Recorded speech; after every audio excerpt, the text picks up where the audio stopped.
All right, round two. I forgot my drink, so I turned around and disabled the auto drive. So here we go, full self-driving for a little bit longer of a trip. I think we're here to go to about, let's see here, let's throw this one in. Let's go here. And this one's in Port St. Lucie, so it's a little further away. So we're looking at about 27 miles or so. And gonna let full self-driving kind of do the whole deal here. So we got about 27 miles. Let's see how this thing handles for it, and we'll kind of get a little bit of a preview along the way. So what's interesting is that car down there is not, it has its blinker on, but it's going slow, so the car doesn't know. Ooh, look at this little halfway thing. I don't know, that was weird. Whoops. That was kind of like a little halfway deal. What's up with that? Positive it knew what to do there, but so what happened in that last time is it just kind of pulled out halfway a little bit, kind of its nose was in the road a little bit, and then it kind of peeled off. As you can see, you got a nice frontal view, but you don't get so much of a side view, so I might describe how the side views are, but it's doing pretty well. That was interesting. I felt like I enabled it, and I put it at a weird position when I enabled it. And that's what I felt like I did, you know. Now turn left onto 43rd Avenue. All right. I really like these little camera things. It's so nice to see. You know, when you make a left turn or a right turn, you have like a nice preview. This is like the center column behind the driver. You know, that little column that's in between the two windows on each side of the car. There's a pillar camera and it shows you that spot there, so it's kind of nice when you can see you know, people in your blind area, in your blind spot, you know. And I'll let it, you know, I'm gonna let this thing do its thing. You know, if it wants to drive and kind of go crazy a little bit, I will, to a certain extent. Obviously I'm gonna prevent any kind of crashes or anything, which it hasn't done too much. Only one time that I actually feel like it might have kept on going, but it probably would have stopped along the way. So I like some of these displays too. So like this gives you, like, you have your music on here. You also have like your current drive, your watt hours per mile. This is typically in the 250s range. That's a healthy place to be if you want to really kind of maximize your travel distances. I do tow with this, so maybe I'll do a towing video, but I do tow a enclosed trailer, and it does pretty well, but it does cut your mileage, your range down, obviously, as it should. So that's pretty. And then I also have air pressure. As you can see, my PSI are like right on the money. I don't mess around. I have a nice air compressor and a gauge that I use. Boy, this thing accelerates really fast. It's quite a bit of acceleration. See, and it tells me, if I go to the settings here, it'll tell me, say, hey, aggressive driving.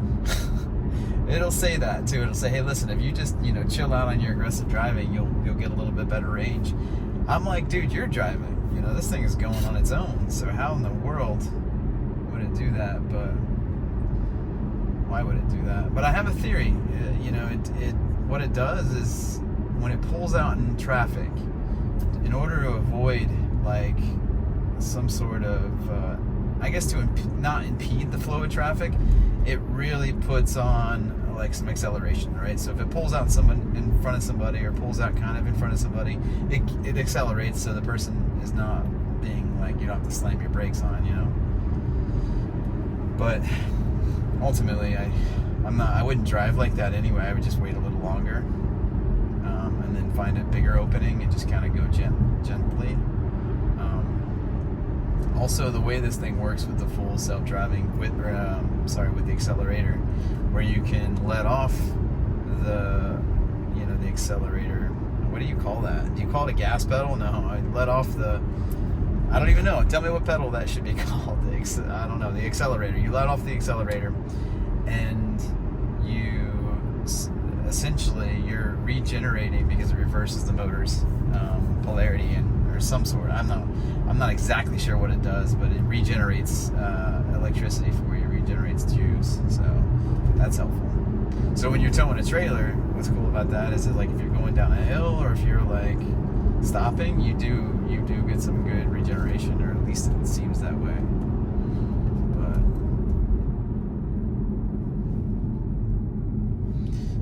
this is a new thing though too, where they make the map so small in the corner, and then they make this kind of this heads-up display pretty extravagant. It's kind of neat to see. Now that's a question. What if this guy didn't go? Would it honk? Would it automatically honk at the guy? I wonder. We should try that sometime. Test it out. That would be funny. That would be like the most rudest full self-driving Tesla around. Now this street that goes down here goes to a street called Indrio. The thing I hate about this street is it's kind of rough. It's kind of like bumpy later down the way, and then also it's got a like really close oncoming traffic. So you get a lot of oncoming traffic that is so close, you know, and I'm not a big fan of that because I mean you're going 55, they're going 55, you know, and it's just kind of scary sometimes. But yeah, what's cool about this car, and you'll notice it, maybe you notice it as it goes through, but if it sees a car kind of curb, you know, if it's oncoming traffic and another, we're going this way, it'll show the car, and then it'll say like, okay, let me get on this side of the lane a little bit to kind of get away from that car, especially if it's starting to cross over the middle lane a little bit. So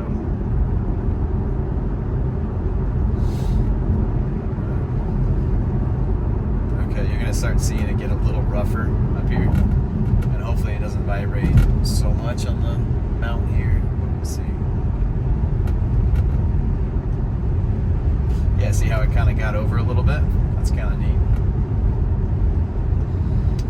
I hope it happens on this drive too, where I was on the highway and it made some pretty good maneuvers. It shifted quite a bit just to get around some trucks and kind of get past them, which was pretty neat. You'll see that blue flashing every once in a while. That blue flashing just means that, you know, they didn't have enough input, or it doesn't have enough input from me. It needs me to kind of hold on to it a little bit more, or put a little twist on the steering wheel. I know some guys will put like weights. They'll put like a weight, wrap around weight on their steering wheel, and it kind of prevents that from happening. But I'm not a fan of that. I feel like it's the least you can do to have your hand on the wheel, you know? Like, it's not a big deal. It's not like, I mean, the car is practically doing everything. Let me just put a little bit of force on it.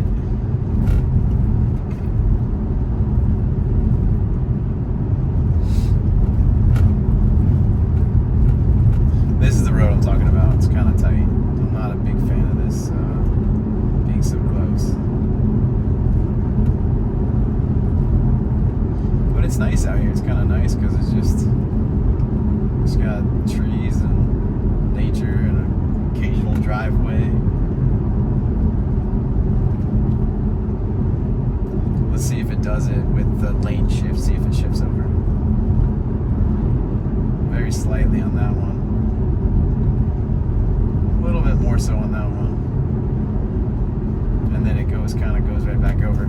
I think it's hard for you guys to tell on there, but what I feel is like you just feel it kind of barely get over a little bit and kind of come back over. So, okay, here's another thing. This car is going 41 in a 55. However, this is a single lane, one direction, single lane the other direction. Will it attempt to pass, or will it not attempt to pass? I'm kind of varying on please don't attempt it, but I also have it on average. So what I do is I usually leave it on average or chill. And if I bring that back, this is how aggressive you want it to be, I guess, and how much lane changing you want to have. So what I usually do is I put on just average or chill, because I'm not in a hurry for this stuff.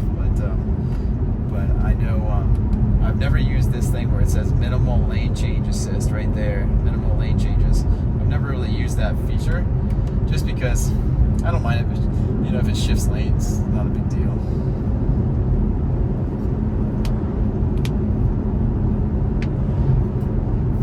I don't know much to see on this road.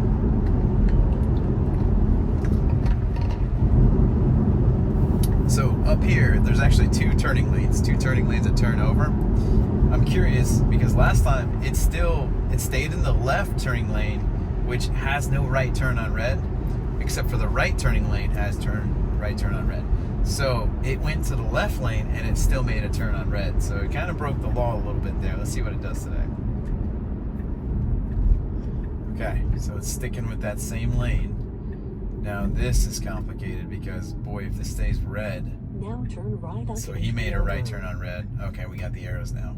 So is he going to be able to see which is which and keep in my lane? Which it sort of didn't. Holy cow, it sort of didn't. Cut off car. Oh, that guy was pulling over anyway. That was weird. Okay. That was a fail. That was a fail on Tesla's part. So there's two lanes and it kind of merged over. This one went over and then got in the middle lane and kind of, I mean, you saw what happened. But that car actually still pulled over. I wonder if those people are okay. It looked like they were stopping for another reason. I don't know, maybe I should go back and check.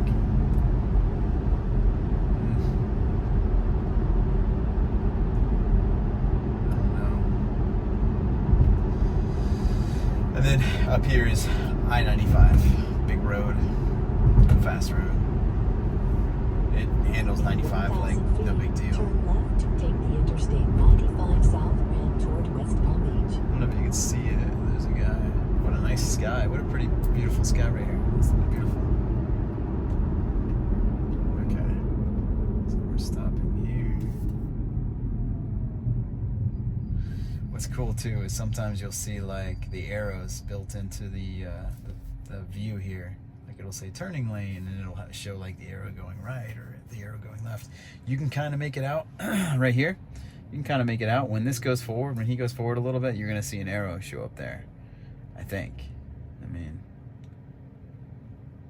let's see what happens. This guy's, yeah, very so slightly. I barely saw it. You guys probably didn't see it too well. But check up on these two lanes. So there's two turning lanes here. Let me zoom in a little bit for you. See that? There's like little arrows that it shows because it knows, I guess, where the turn lanes are, which is kind of neat. So here we go. This road has this exit has a merge lane, which we are gonna be in if we stay in the left lane. Let's see how this goes. Yeah, it does pretty good. It even knows there's merging on this lane.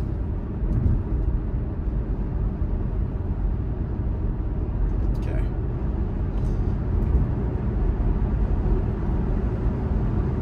It's pretty good. Now merging, this thing merges amazingly. I've never had an issue with this thing ever merging. I mean, it's done it in some pretty sketchy, busy highways. So like today, this is nothing, no big deal.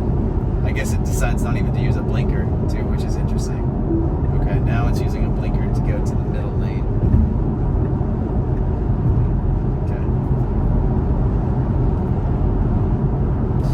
And I didn't set that. So you see how it says 77 there? I did not set that. In fact, if anybody can tell me, I know I can change it with my arrow here, I know that, but other times I can't change it at all. It just says max. So like when I'm driving, and I'm driving on like a 35-mile-an-hour road, it'll go like 41 something. But when it does, I can't change the speed on it at all. And I don't know if there's a setting that says, okay, don't go faster than so many miles per hour per the speed limit. But I can't change it. It just says max. It says max, and then it'll say whatever the speed limit is. But then it'll be going, 5 or 6 miles over. So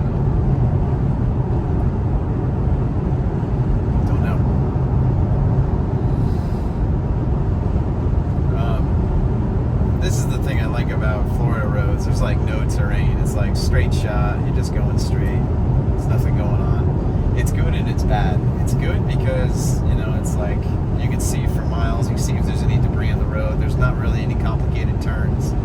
But it's also really boring because you don't see any kind of elevation or any real changes. The only thing to the right, they have a bunch of solar panels that FP&L put up, but even that you can hardly see because it's so flat, you know.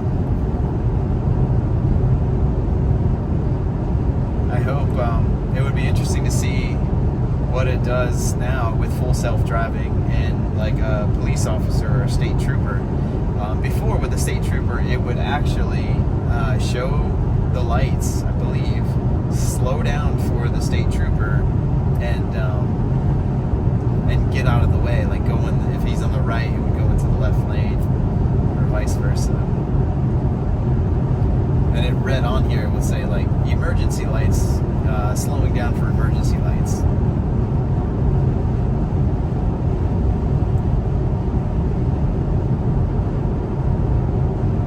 Man, it's really been hot in Florida the last couple of weeks.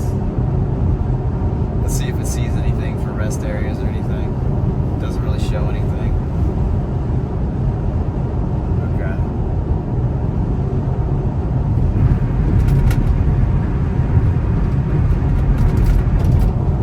Alright, whoops, it's doing something. I don't know why it decided to get into the left lane. I guess to pass this guy. So I have a guy, he's, you know, there's always those guys that are in the left lane going like way too fast. So kind of barely cut him off, but it did kind of, I'm sure he's not happy about that, but we'll see.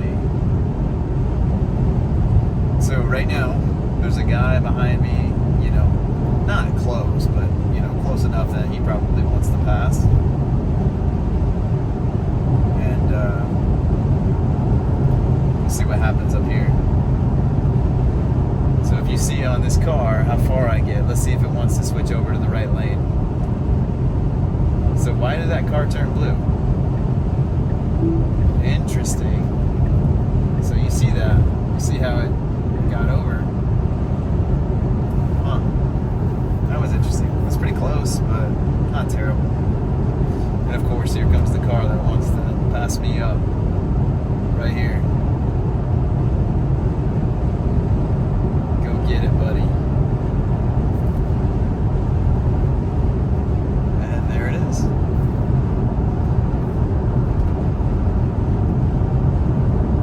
Okay. That's some really fast people here. Okay, now this is a little weird, right? Let's see this. So Tesla didn't slow down at all. Wow, okay, it's getting really close. Wow, it kind of made me nervous.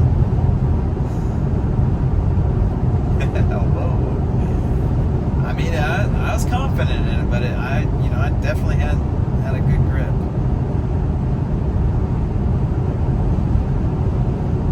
Okay. That was interesting. So I might slow it down a notch and just, well, you know what? Nah, let's just do it. Minimal input, has minimal input as I need to put on this car. Let's see. I guess, would you trust it if you really needed to get home and you maybe, you know, tired or something, or just not 100%, would it be able to get you home with minimal input? Let's see.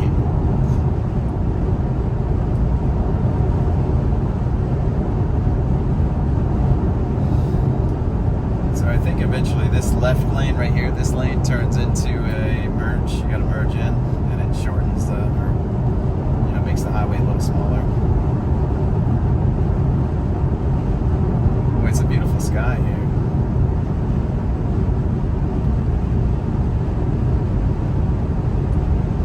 Picks up everything. I love that. Man, it picks up absolutely everything. You can see everything there. You can see cars behind. You know, it's so cool to know that it really does see everything.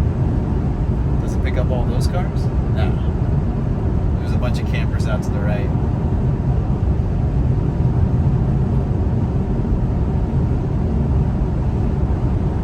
There was something that it did mess up one time.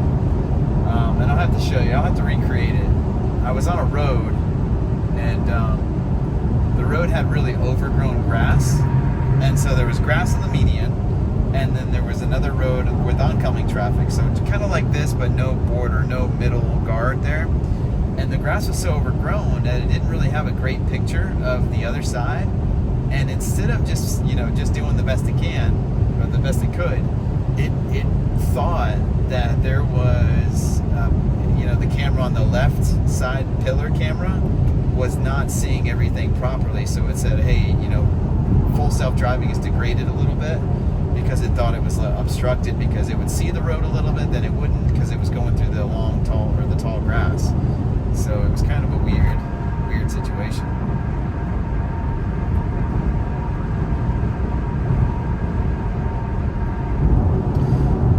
So you always want to keep your hands on the wheel, always, when you're driving through. We'll pick up that guy on the side. Yep, sure does. Side of the road.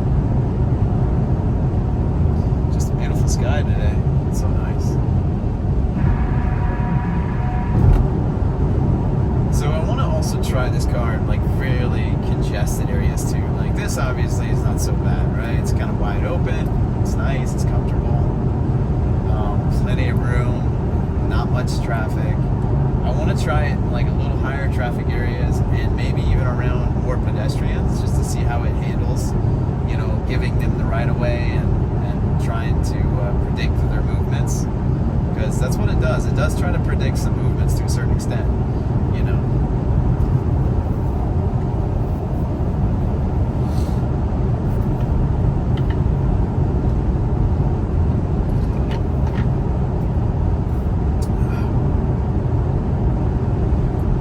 Okay, wow, we got a car flying past me here, obviously speeding.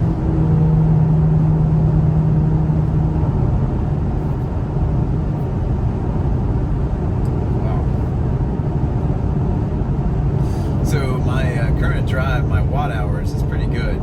It's actually not so bad, 305. So another thing about this car, when you go really fast, like if you keep it 60 or 65, it's very efficient. But if you start going like 70, 75, 80, like a lot of people drive, what happens is the efficiency kind of drops off because of all of the wind resistance. There's a lot of wind resistance with this kind of car, or not this kind of car, just naturally there's a lot of wind resistance when you're going at that speed. So it's kind of diminishing returns when you go fast. If it's a short trip and you just need to get there, go the 75 or go the speed limit. But if you're trying to be efficient, you're not in a hurry, or you're not on a time crunch, just slow it down a little bit, and you'll notice that you get a lot better, average.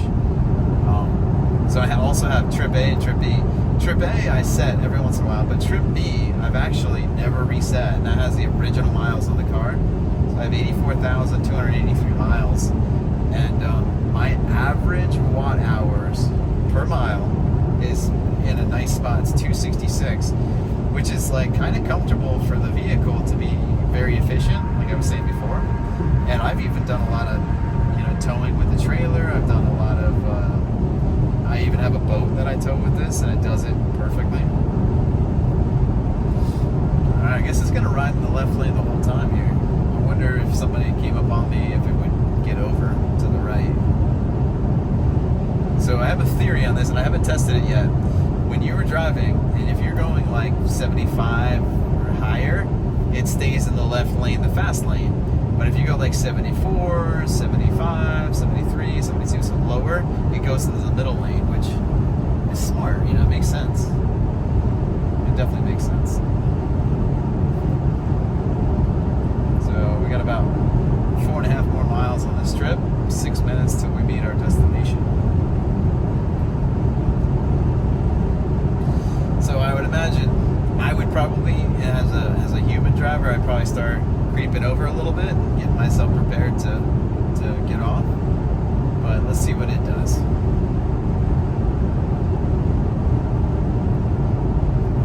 I mean, I guess I really kind of plan ahead. That's probably why I would do it that way. Most people probably would stay and just go when it's time. There we go, cool. So about 3.8 miles, 3.7 miles, I decided to get over. And I want to kind of see if there's any kind of consistency with this. Like, does it always do it this way? Does it vary depending on the speed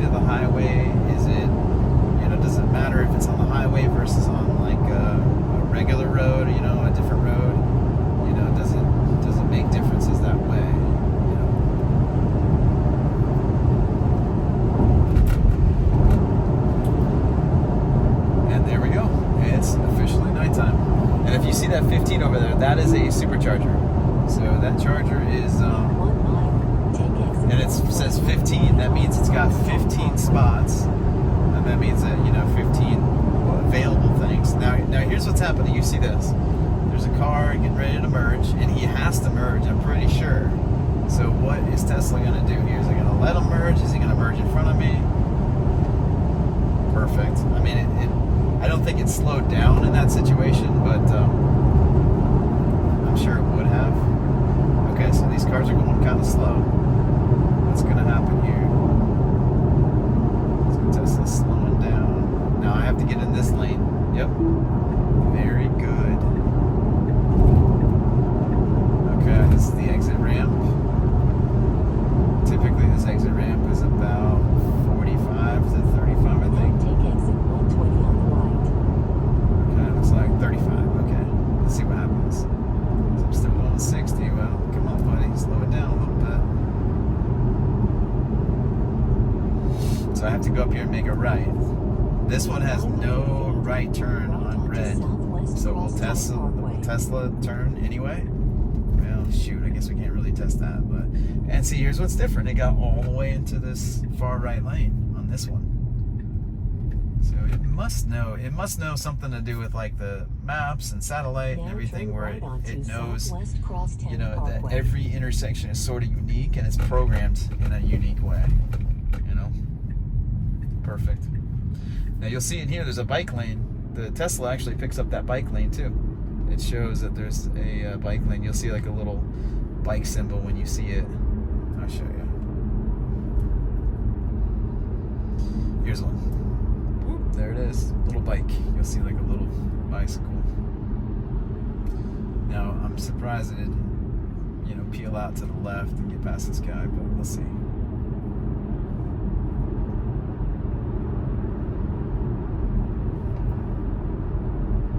All right, we got about just 1 more mile, and that was it. I hardly interacted with it, which was good. So I mean, for the most part, it's pretty good. It actually does a great job. That was a nice challenge for it, and it was, well within its capabilities. I would trust this to drive me, somewhere. Almost. I'm like 90% trusting of this. There's always that, 10% where it does some weird things that I feel like I need to take over. But and then there's always like that 1% that I do take over. I say, okay, what the heck are you doing there? What happened? Now turn right. But that was another successful trip. So easy trip, went all the way there, had no problems, handled it well. There might be some pedestrians over here. Let's see if this has to wait for anybody. Okay, there's a 25-mile-an-hour sign. Now this is what I was saying. See how it says auto and it says max? Okay. In my opinion, what does that mean? I know it says it'll go to the max speed. Does it mean that it's automatic and I can't choose its max speed?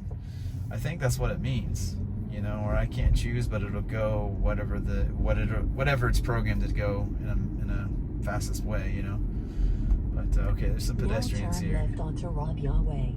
Let's see what happens here. Okay, good. So we're going left. All right, there's cars in the road. Let's see how they handles this one. Perfect. I mean, this thing is it's spot on when it goes in neighborhoods like this. And then there we go. Nice. Zero interaction other than keeping some weight on the wheel. It's perfect. All right, guys.